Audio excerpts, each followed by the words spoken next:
ಆತ್ಮೀಯ ಕರ್ನಾಟಕದ ಎಲ್ಲ ವೈಜ್ಞಾನಿಕ ಮನಸ್ಸುಗಳಿಗೆ ಹೃದಯಪೂರ್ವಕ ನಮಸ್ಕಾರಗಳು. ನಾನು ಸಿದ್ಧಲಿಂಗೇಶ್ ಪುಲ್ಬಾವಿ, ಕರ್ನಾಟಕ ರಾಜ್ಯ ವೈಜ್ಞಾನಿಕ ಸಂಶೋಧನಾ ಪರಿಷತ್ತು ಜಿಲ್ಲಾ ಘಟಕದ ಕೊಪ್ಪಳದ ಅಧ್ಯಕ್ಷನಾಗಿ ಮಾತಾಡ್ತಿದ್ದೇನೆ. ಆತ್ಮೀಯರೇ, ತಮಗೆಲ್ಲ ಗೊತ್ತಿರೋ ಹಾಗೆ ಕರ್ನಾಟಕ ರಾಜ್ಯ ವೈಜ್ಞಾನಿಕ ಸಂಶೋಧನಾ ಪರಿಷತ್ತಿನ 4ನೇ ರಾಜ್ಯಮಟ್ಟ ಸಮ್ಮೇಳನ ಬಾಗಲೂರಿನ ಹತ್ತಿರ ಇರುವ ವಿಜಯ್ ಇಂಟರ್ನ್ಯಾಷನಲ್ ಸ್ಕೂಲ್ನಲ್ಲಿ 4ನೇ ಸಮ್ಮೇಳನವನ್ನು ಹಮ್ಮಿಕೊಳ್ಳಲಾಗಿದೆ.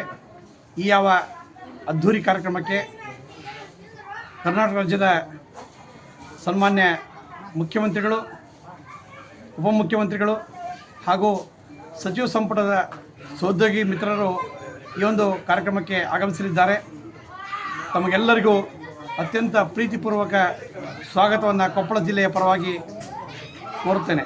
ಬಂಧುಗಳೇ, ನಾವೆಲ್ಲ ವೈಜ್ಞಾನಿಕ ಚಿಂತನೆಯನ್ನು ಮಾಡೋಣ, ಆ ಮೂಲಕ ವಿಜ್ಞಾನದ ದೀವಿಯನ್ನು ಬೆಳಗೋಣ. ನಾಡಕವಿ ಕುವೆಂಪುರವರ ಆಶಯದಂತೆ ಈ ದೇಶ ವೈಜ್ಞಾನಿಕತೆಯಿಂದ ಮುನ್ನಡೆಯಲಿ, ಆ ದಿಸೆಯಲ್ಲಿ ನಾವೆಲ್ಲರೂ ಪ್ರಯತ್ನಿಸೋಣ ಅಂತ ಹೇಳ್ತಾ ಎಲ್ಲರಿಗೂ ಜೈ ವಿಜ್ಞಾನ.